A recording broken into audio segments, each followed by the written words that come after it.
Ето ни на Анфилд Роуд в Ливърпул. Европейския клубен шампион Ливърпул посреща състава на ЦСКА.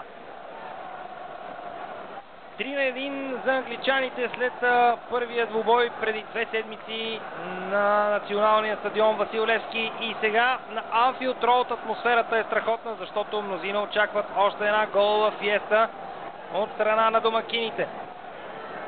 Естествено, Рафа Бенитес пуска голяма част от своите резерви, имайки предвид, че в края на седмицата на Ливърпул предстои матч за Суперкупата на Европа срещу състава на ЦСКА, но този път от Москва. Скот Карсън е на вратата на Ливърпул, пред него играят Стив Финан, Хосеми, Сами Хупия, Стивен Уорнак, Дарън Потър, Дитмар Хаман, Мохамед Сисоко, Йон Арне Ризе, Джибрил Сисе и Фернандо Мориентес. За отбора на ЦСКА на вратата е Деян Максич. Пред него са Радослав Забавник, Валентин Илиев, Ибрахим Акай, Тиаго Силва, Йордан Тодоров, Емил Гаргоров, Мурат Хидиует, Йордан Юруков, Велизар Димитров и Гийом Дазади. Това е избора на Милдрак Ешич, като разбира се най-много полемики предизвика смяната на титулярния вратар Евгений Хмарук с Деян Максич. Ето го Рафа Бенитес, който разбира се вярва в успеха на своите футболисти и в това, че те няма да вложат много усилия за да спечелят този матч. Джибрил Сисе, добра атака на състава на Ливърпул, удар на Сисе и страхотна реакция на Максич. Нова прическа за Джибрил Сисе в двубоя срещу ЦСКА. Може би за да я пробва срещу българските армейци преди да срещне московските такива в битката за Суперкупата на Европа. Отлична скорост от страна на Джибрил Сисе, но и много добра реакция на Деян Максич, който предотвратява сигурен гол в българската врата още в 7-та минута на този двубой. Сега грешка на Сами Хупия. Гаргоров ще стигне първи до топката. Центрира я към противниковата врата. Продължава атаката Забавник. Той е фаулиран от страна на Сисоко. Едно от новите попълнения в състава на Ливърпул. Футболист, който след идването си на Анфилд започна да се появява в титулярния състав неизменно. Рафа Бенитес му гласува изключително високо доверие. Момо Сисоко. Ето го на вашите екрани. Добро изпълнение. Прече с Модулар и стрели 1-0 за ЦСКА. Страхотен гол на Валентин Илиев. Невероятно изпълнение на младия централен бранител, който изпълни великолепно този шут и резултата е 1-0 за ЦСКА. Горчивите спомени за Ливърпул започват да се връщат, а резервният вратар Скот Карсън не може да повярва на своя антикъсмет в тази ситуация. Той не беше взел най-добрата възможна позиция, но удара на Илиев беше превъзходен. Едно заучено положение, което изненада състава на Ливърпул и ЦСКА повежда в 16-та минута. Българският шампион продължава да играе великолепно на Анфилд. Нова възможност! Да видим сега да зади. Възможност за удар!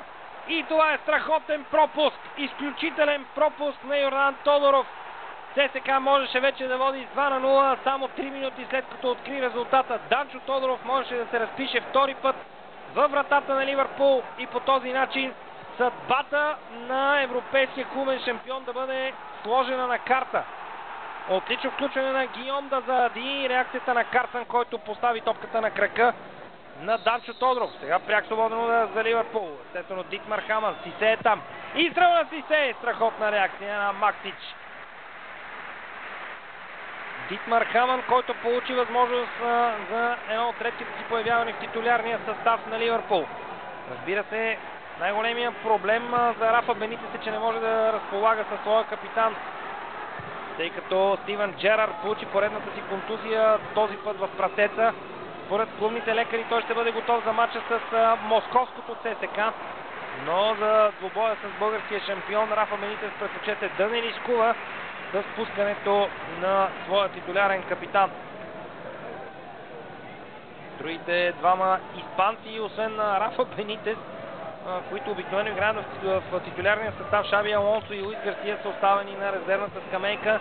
При този развой на матча нищо чудно обаче да трябва да се появяват през второто по време. Ризе! Страхотен изстрел на Йон Арне Ризе в заключителните моменти, когато можеше резултата вече да бъде изравнен. Максич успя да реагира по най-добрия начин. Ето го този невероятен шут на норвежкия национал, който можеше да изравни резултата. Перфектен шут на Йон Арне Ризе и великолепна реакция от страна на Деян Максич. Сега пряк свободен удар за ССК. Удар! И ето, че шута на Мурат Хидиует за малко не направи резултата 2-0, 10 минути след почивката. Рафа Бенитес е песен, докато Милдраг Ешич е изключително щастлив от това, което вижда, от начина, по който се представят неговите футболисти. Не мръдна стената, а Мурат Хидиует имаше прекрасната възможност да направи 2-0. Камък, подаване в предни позиции. Мориентес, между двама, Мориентес! Финта Мориентес и от гол линията изчиства Мурат Хидиует.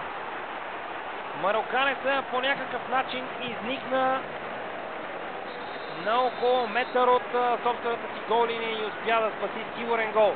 Резервата Луис Гарсия подаде в предни позиции към Мориентес. Той се разправи с двама български бранители, успя да елиминира и Максично след това. Ето, че Мурат Хидиует спаси отбора на ЦСК от сигурно попадение на топката в мрежата. Последни секунди на този двубой. ЦСК продължава да води с 1-0. Сисе. И стрела на Сисоко. И ето, че гредата спасява вратата на Максич. Страхотен рейс от страна на Момо Сисоко. И резултата можеше да бъде изравнен в последните секунди на редовното време. Сега обаче контра за ЦСК. Да видим какво ще се случи при нея. Пазва вдясно, да видим. Велизар Димитров карва топката във вратата, но това е засада. Това е засада. Осъждането на арбитрите с усмивка на лице помощника на Волфганг Штарк вдига флага. Да, съвсем справедливо е отсъждането, трябва да признаем. Но така или иначе в този двубой ЦСК изигра невероятни 90 минути. Тук късмета беше на страната на Деян Максич. Чакаме да видим кога Волфганг Штарк ще даде последния съдийски сигнал. Ето го и него. ЦСК побеждава Ливърпул с 1-0. По най-невероятния възможен начин червените успяха да се разправят с европейския клубен шампион. Рафа Бенитес трябва да посипе главата си с пепел, защото беше унижен заради надеждите си, че може да разчита на резервите срещу българския шампион. Прекрасна игра на ЦСК и историческа победа с 1-0 на Анфилд Роуд.